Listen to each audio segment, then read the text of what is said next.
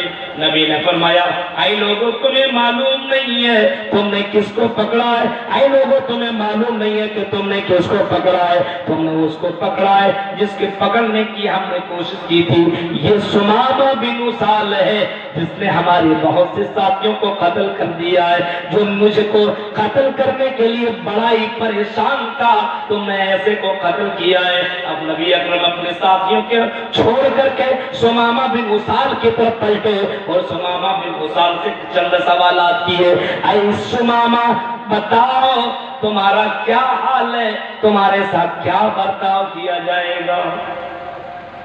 سمامہ بن اسال اتنا جلدی ہار نہیں مانتا، کچھ نہیں، مجھے معلوم ہے میں نے آپ کے ساتھیوں کو قتل کیا، مجھے بھی قتل کر دو گی، ان تقتل زاد من، اگر قتل کرنا چاہو تو قتل کر دو، سوال و جواب کا سیشن بند کرو۔ وَإِن كُنْتَ تُرِيدُ الْمَالِ، اے محمد اگر تمہیں مال چاہیے تو بولو کتنا مال چاہیے، میں تمہیں اتنا مال دے دوں، اور اگر محمد مجھے چھوڑنا چاہو، میرے اوپر احسان کرنا چاہو تو احسان کا بدلہ احسان ہے، آپ کو کوئی زبردستی میں نہیں کر رہا ہوں، آپ کا پیر نہیں پکڑ رہا ہوں، آپ کو میں نے 3 آپشن دے دیا ہے، قتل کرنا چاہو تو قتل کر دو، معاف کرنا چاہو تو معاف کر دو، مال لے کر کے چھوڑنا چاہو تو چھوڑ دو۔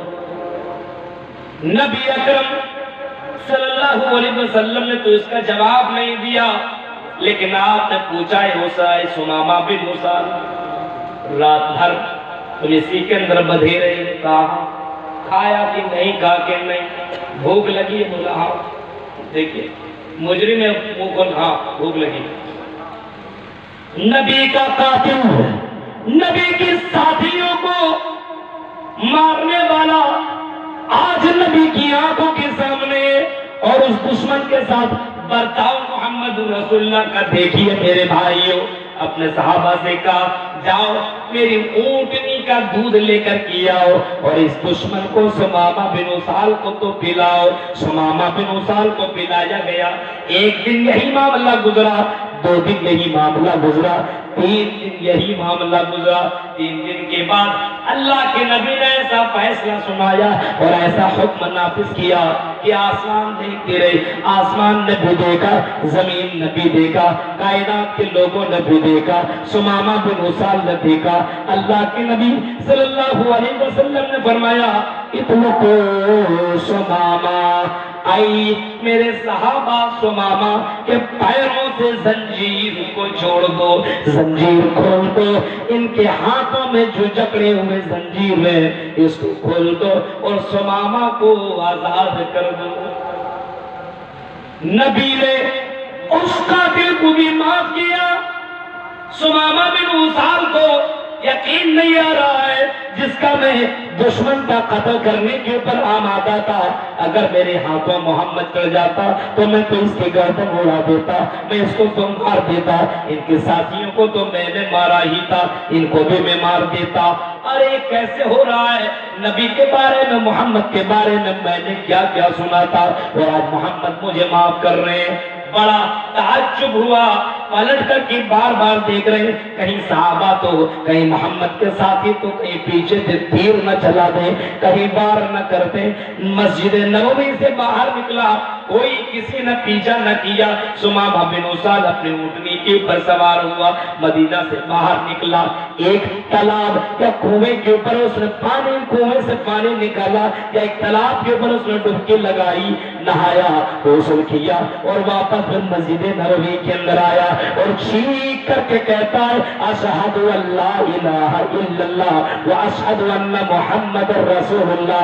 میں اس بات کی گواہی دیتا ہوں کہ آپ واقعی اللہ اللہ کے رسول ہے، واقعی اللہ کے بھیجے ہوئے بندے اور اس کے رسول ہے، ورنہ اور اس بات کی گواہی دیتا ہوں کہ اللہ کے علاوہ کوئی معبود برحق نہیں ہے۔ اے اللہ کے رسول مجھے بھی اسی راستے میں لے لیجئے، اسی مذہب کے اندر داخل کر دیجئے جس مذہب کے اندر معافی کرنے کا مادہ ہو، جس مذہب کے اندر معافی کرنے کو سکھایا جاتا ہو، جس مذہب کے اندر ایسا اخلاق ہو، اس مذہب کو نہ اپناؤ تو کون سا مذہب اپنایا جائے؟ محمد رسول اللہ نے اپنے قاتل تک کو بھی معاف کر دیا۔ متقی کون؟ جو لوگوں کی غلطیوں کو چھپا کر دے، جو لوگوں کی غلطیوں کو معاف کر دے۔ میرے بھائیوں، محمد رسول اللہ کے طریقے پہ چلو۔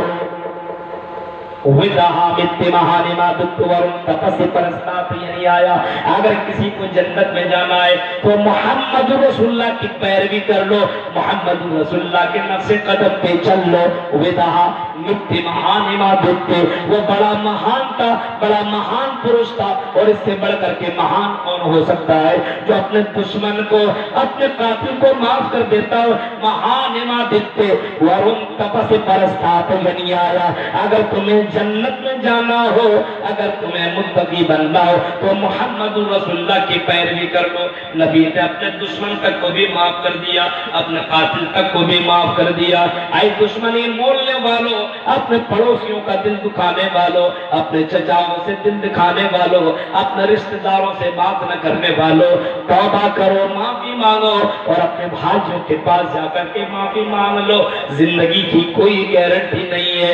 ایک مقدمہ نبی اکرم صلی اللہ علیہ وسلم کی عدالت میں لے کر کے حضرت بلال رضی اللہ تعالیٰ عنہ لے کر کے آئے۔ ایک مقدمہ کہ اللہ کے نبی بولو بلال کیا بات ہے؟ نبی نے فرمایا اے بلال بتاؤ کیا معاملہ ہے؟ تم بڑے دکھی لگ رہے ہو، تم بڑے پریشان ہو۔ اے بلال کیا بولنا چاہتے بولو۔ حضرت بلال نے کہا اللہ کے نبی صلی اللہ علیہ وسلم کیسے کہوں، میرا دل تو دھڑک رہا ہے، مجھے بڑی زیادہ تکلیف پہنچی ہے۔ اللہ کے نبی نے فرمایا بلال بتاؤ کیوں تکلیف تمہیں پہنچی ہے، کیا ہوا بلال؟ حضرت بلال کہتے ہیں اللہ کے نبی ابو ذر غفاری کو جانتے ہیں؟ کہا کہ ہاں جانتا ہوں۔ ابو ذر غفاری نے اللہ کے نبی مجھے کالے کے تانا دیے کہ تو کالا تیری ماں کالی، کالا کہا ہے؟ اللہ کے نبی کیا کالا ہونا غلط ہے؟ میں کالا ہوں تو کیا ہوا، اللہ سے تو کم سے کم ڈرنے والا ہوں۔ ابو ذر غفاری نے مجھے کالا کلوٹا کہا ہے، اگر مجھے کہتا تو چلو میں معاف کر دیتا، لیکن اللہ کے نبی میری ماں کو بھی اس نے کالی کہا ہے اور کالی کی اولاد کہہ دیا ہے۔ آج ہم اور آپ دیکھتے ہیں کہ کوئی کالا ہے بول دیتے ہیں، کوئی غریب ہے تو غریبی کے تانا دے رہے ہیں، کوئی لڑکی سندر نہیں خوبصورت نہیں کالی ہے تھوڑی زیادہ موٹی ہے اس کو اسی کا تانا دیا جا رہا ہے۔ قرآن کی آیت کو ہم نے اور آپ نے بلا دیا ہے وَلَا تَنَابَزُوا بِالْأَلْقَابِ، تم کسی کو برے القاب سے نہ پکارو۔ لیکن ہم اور آپ اپنے آپ کو تو مسلمان بھی سمجھتے ہیں اور اپنے بھائیوں کو کوئی اگر ایک پیر سے لگڑا ہے تو اس کو لگڑا کہہ کے پکار رہے ہیں، نام نہیں لے رہے، ایک پیر ان کا کٹا ہوا ہے تو ان کو لگڑا کہہ رہے ہیں۔ میرے بھائیوں کوئی کالا ہے تو اس کو کلوا کہہ رہے ہیں۔ عجیب و غریب مسئلہ ہے، کبھی کسی نے اسی چوری کر لی تو اس کو چوروا کہہ رہے ہیں۔ ہے افسوس وَلَا تَنَابَزُوا بِالْأَلْقَابِ، قرآن کہتا کسی کو برے القاب سے نہ پکارو۔ نبی نے یہ سنا، ابو ذر غفاری نے یہ کہا ہے تمہیں کالا کلوٹا؟ ہاں اللہ کے نبی ابو ذر غفاری نے مجھے کالا کہا ہے، کلوٹا کہا ہے، اور میری ماں کو بھی اس نے کالا کلوٹا کہا ہے۔ آپ کو معلوم ہے حضرت بلال کے بارے میں، حضرت بلال بہت زیادہ کالے تھے لیکن اللہ کے نبی نے اسی بلال کو جنت کے اندر چلتے ہوئے پایا تھا، جب آپ نے جنت کی سیر کی تھی، جب آپ نے جنت کو دیکھا تھا تو آپ کی آگے جوتوں کی آواز چلنے کی آئی۔ حضرت بلال سے، حضرت جبرائیل سے آپ نے پوچھا تھا، اے جبرائیل میرے آگے آگے چلنے کی جو جوتوں کی آواز آ رہی ہے یہ کون میرے آگے آگے چل رہا ہے؟ حضرت جبرائیل نے کہا تھا یہ تیری امتی ہے، تیرے صحابہ ہیں، یہ بلال ہیں، ابھی دنیا میں ہے لیکن جنت اس کے لیے میں کروں گا۔ اے بلال تمہیں حضرت ابو ذر غفاری نے ایسا کہا ہے۔ ہاں اللہ کے نبی آپ نے ابو ذر غفاری کو بلایا، اے ابو ذر غفاری تم نے اسلام لایا ہے، تم نے محمد کا کلمہ بھی پڑھا ہے، تم مجھے محمد رسول اللہ بھی مانتے ہو، تم اسلام کو ایکسپٹ بھی کر رہے ہو۔ اسلام کے اندر کوئی کالا بورا کوئی معنی نہیں رکھتا ہے، کوئی امیر ہے کوئی غریب ہے، کوئی جھونپڑی میں سوتا ہے کوئی بلڈنگ کے اندر